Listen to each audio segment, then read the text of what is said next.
back, guys. Today I'm super happy because we have behind us the AT4 that Steve POV recently got. He drove mine, and from that time he got excited with what GMC had to offer with this platform. It's got an L5P, and we're about to start doing modifications to it. So we're gonna bring it up in the front, about to level. We'll do some wheels and tire from Raceline, and I think we're also gonna do a little bit of power from Banks. We're gonna be using the Derringer and the intake, so stay tuned for what's coming.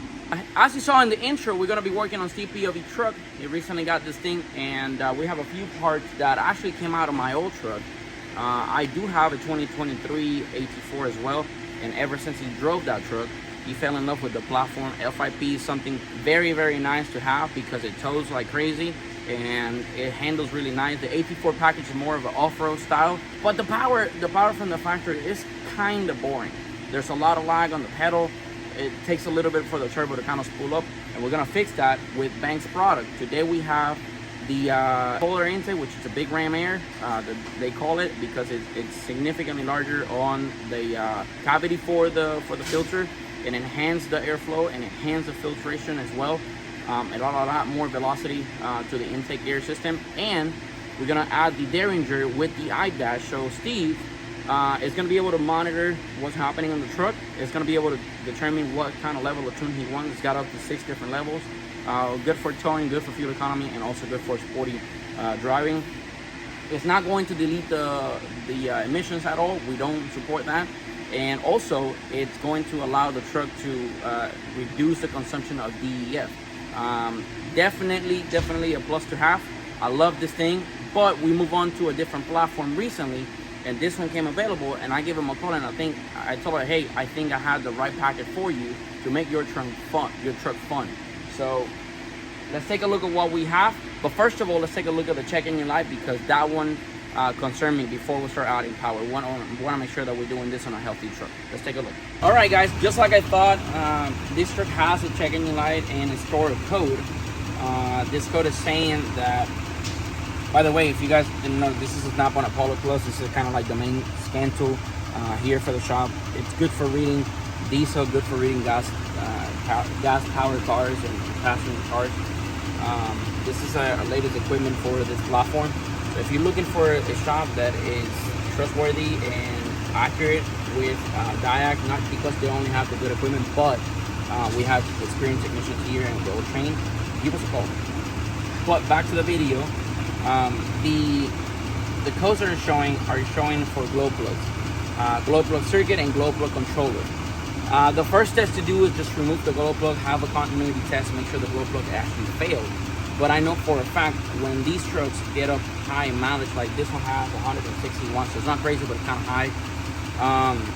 I know for a fact the pigtail or the pig connections, number 3 specifically, for some strange reason, tend to go out. So we're more than likely going to be replacing that. I'm going to take a look and see and complete an actual diag for it and see what happened. But I think it's going to be the plug, because it's a very repetitive issue that I see often, and probably going to go ahead and do all 8 glow plugs just to kind of get back to square one. Glow plugs on diesel engines are basically what a spark plug would be on a gas engine. Rather than creating an explosion and just preheat the combustion chamber, diesel explodes or combusts a lot different than gas. Gas explodes, and correcting what I just said, diesel doesn't necessarily explode, it burns. It's a slow burn. I often compare this more like a gas is more like an impact, and diesel is more like a push through the entire stroke of the cylinder. This is why diesel trucks or diesel engines make so much torque and less power. It's not that impact of the combustion, is more of a slow response, slow combustion, but continuing rather than the actual burning of fuel or burning of gas. Gas is just boom, one instant, and that explosion, it has to have enough power to move the piston all the way down to the stroke. Or with diesel is just different, because you are continuing burning, and you can inject diesel as you are going down into the cycle, into the stroke for the piston. So it makes a lot more torque than gas because of that reason. But I think I don't see any other code. I'm gonna read the transmission. I'm gonna make sure that everything is top notch. Steve recently bought it, like I mentioned, and he wants this thing to be in top shape. We're gonna be doing a leveling kit on the front, maybe some shocks, we don't know yet. And we're gonna be doing race line wheels and tires. I think he's gonna go with 34, 35. These trucks are actually very conservative, I guess, in the setup that you can do the wheels, so we're gonna make sure we don't go too wide. We're gonna start scraping. Don't ask me how I know.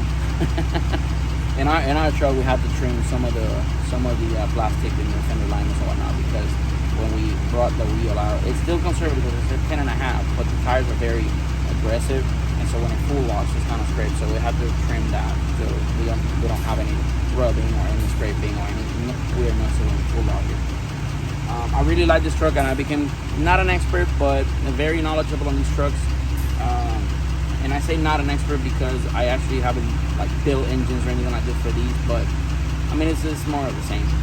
But the reality is that I had to tinker with tuning, I had to tinker with suspension setup, I tinker with tires and wheel setup, I tinker with minor modifications when it comes to performance that really enhance the way this truck drives and reduces the DEF consumption, which is a plus to have, increase MPGs, and also tows better.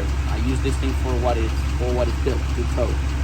This one, I don't think this truck I've ever seen heavy low because it doesn't have the gooseneck connection.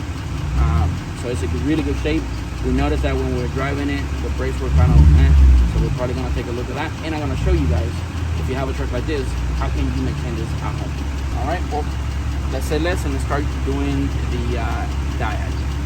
I think I'm gonna pass this to one of my techs, and I'm gonna be behind the scene working on fun stuff. Thank you guys for watching.